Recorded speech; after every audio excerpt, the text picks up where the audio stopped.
In the heart of a bustling urban neighborhood, a drama was about to unfold that would challenge preconceived notions and stir strong opinions. The setting was a vibrant coffee shop known for its socially conscious ethos and progressive clientele. Ethan Johnson, a self-made conservative entrepreneur and CEO of Liberty Brew, entered the shop wearing his red MAGA hat.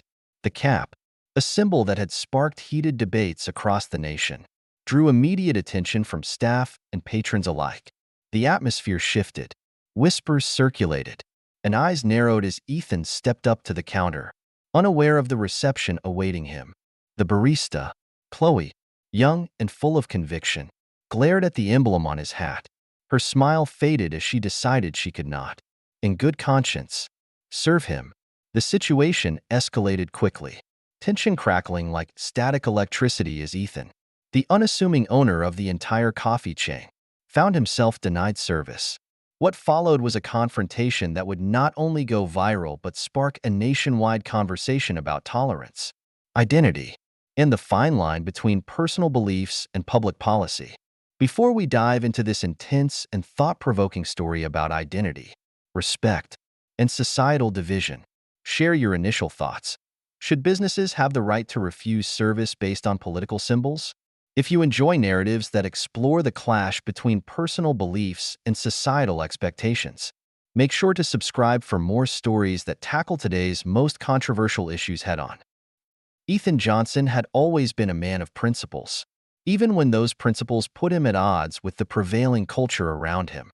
Born and raised in rural Montana, Ethan grew up immersed in the values of hard work, self-reliance, and loyalty to country. His father, a Vietnam War veteran, ran a small but successful family farm, and his mother, a school teacher, instilled in him a fierce love for education and debate. Ethan learned to question everything but to always respect differing opinions. Yet as the years went by and the political climate grew more divisive, that respect became increasingly one-sided. Ethan attended college at the University of Montana, where he studied economics and business. It was there that he discovered his entrepreneurial streak. His final project, a business plan for a patriotically themed coffee company, eventually became the blueprint for Liberty Brew, the now multimillion-dollar coffee enterprise he would one day helm. The idea was simple yet powerful: a coffee company that not only provided high-quality brews but also supported causes close to the hearts of conservative Americans. Liberty Brew quickly became a symbol for a community that felt overlooked and misrepresented. Years later, Ethan found himself at the head of a sprawling empire of coffee shops and a thriving online business. Despite his success, he never lost his connection to the grassroots efforts that inspired his journey. He funded local programs for veterans, supported small businesses, and spoke at town halls to promote economic growth in underprivileged areas. Yet he also became a polarizing figure. His outspoken support for conservative values, particularly his public endorsement of Donald Trump and the principles of the Make America Great Again movement, earned him both fierce loyalty and blistering criticism. The red MAGA hat had become more than just a piece of apparel for Ethan. It was a statement of defiance and identity, symbolizing his commitment to a vision of America that valued economic freedom, individual rights, and traditional values. For him, wearing the hat was akin to waving a flag for principles he held dear. But he knew what it represented to others: division, controversy, and a symbol of a political era that had fractured the nation's unity. Each time he donned it, he understood the risk of backlash but stood by his choice. Despite his high profile, Ethan preferred a hands-on approach to running his business. It wasn't uncommon to find him visiting one of Liberty Brew's hundreds of locations, speaking with staff and regulars. He wanted to understand the heartbeat of his company from the ground up. That's what brought him, one crisp autumn afternoon, to a small cafe in an urban neighborhood far removed from his Montana roots. His attire was simple: a navy blue jacket, casual jeans, and, of course, the iconic red MAGA hat perched proudly on his head. Ethan's arrival at the coffee shop was far from subtle. The bell above the door rang out, and a hush fell over the room. Eyes turned toward him, some filled with curiosity, others with a flicker of disdain. He noticed the change in atmosphere almost immediately but brushed it off.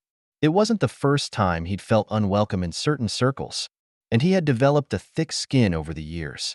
He walked confidently to the counter, determined to grab a cup of coffee and get a feel for the location. The cafe itself was charming in a way that blended rustic aesthetics with modern sensibilities. Reclaimed wood, Edison bulbs, and local art gave the space a hip urban vibe. Soft indie music played in the background, creating a mellow ambience that clashed sharply with the tension Ethan's presence had introduced. Chloe stood behind the counter, her warm smile freezing the moment she saw the red hat. She was a proud advocate of social justice, an environmental science student at the nearby university, and had grown accustomed to the cafe's progressive clientele. To her, the hat represented everything she had marched against, everything she and her friends had protested. Chloe's internal conflict was evident as Ethan approached. She knew the company policy on serving all customers equally, but her conscience screamed otherwise. Could she, in good faith, serve someone who so openly wore a symbol she believed stood for intolerance? She exchanged a quick, loaded glance with her fellow barista, Liam, who shared her apprehension but silently urged her to stay professional. Ethan reached the counter and smiled, his southern charm coming through despite the frosty reception. "Afternoon," he greeted her warmly, as if unaware of the hostility hanging in the air. Chloe took a breath to steady herself. The principles she believed in clashed with her duty as a barista, and she felt a storm of emotions building. Little did she know, this seemingly simple encounter would spiral into a moment that neither she nor Ethan could ever forget. For Ethan, there was an even greater irony at play. He owned this coffee shop, part of a chain he had built from the ground up. As he ordered his coffee, he remained oblivious to the storm about to break, or the lesson in tolerance, power, and identity that was about to unfold. "Can I get a medium Americano, please?" Ethan's voice was calm and friendly, his southern drawl softening the tension. Chloe hesitated, her fingers hovering over the register.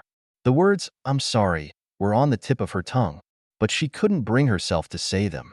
Instead, she glanced over at Liam, who nodded almost imperceptibly, urging her to do her job. I'm not sure we can serve you here," Chloe finally said, her voice faltering. Ethan's brow furrowed slightly, his surprise evident. "Why's that?" he asked, his tone still polite but edged with curiosity. "That hat," Chloe said, her voice growing firmer as she gestured toward his cap. "It makes people uncomfortable. It represents," she trailed off, searching for the right words. "It represents division." The room seemed to hold its breath. Patrons had stopped their conversations, their eyes darting between Ethan and Chloe. Liam stepped forward, trying to defuse the situation. "Chloe, maybe we should just take his order and move on," he whispered urgently. But Chloe shook her head, her resolve hardening. "No," she said, louder this time. "It's about principles. I can't serve someone wearing that." Ethan's smile faded, replaced by a calm but steely expression. "Principles," he repeated thoughtfully. "Funny thing about principles, they're only worth something if you stick to them when it's hard." Before Chloe could respond, the bell above the door chimed, and a group of young activists entered the shop. Their t-shirts bore slogans like "Love Wins" and "No Hate Here." They spotted Ethan almost immediately, and the air grew even tenser. One of the newcomers, a tall man with glasses and a determined expression, stepped forward. "What's going on here?" he asked, his voice loud enough to carry across the room. Chloe's voice wavered. I told him we can't serve him." The man's gaze shifted to Ethan, his lips curling into a sneer. "You think you can just walk in here with that hat and not expect a reaction?" Ethan met his gaze calmly. "I'm just here for a coffee," he said evenly. "Same as anyone else." "Yeah, well, people like you make this country worse." The man shot back. "That hat stands for hate." The room erupted in murmurs, patrons shifting uncomfortably. Ethan sighed, reaching into his pocket and pulling out a business card. He placed it on the counter and tapped it lightly. "I'm not here to cause trouble," he said, "but in case you're wondering, I own this place." Silence fell over the room. Chloe's face went pale, and Liam's eyes widened in shock. The man with the glasses took a step back, his confidence faltering. Ethan picked up the card and slid it back into his pocket. Now, if it's not too much trouble, I'd still like that Americano. The aftermath of the confrontation rippled far beyond the walls of the coffee shop. A patron had filmed the exchange on their phone, and the video quickly went viral. Headlines screamed, "MAGA hat confrontation. CEO denied service at his own coffee shop." Social media exploded with debates, some praising Ethan for his calm demeanor, others criticizing Chloe for taking a stand, and still others questioning the role of political symbols in public spaces. Chloe found herself thrust into an unwanted spotlight. Her social media accounts were flooded with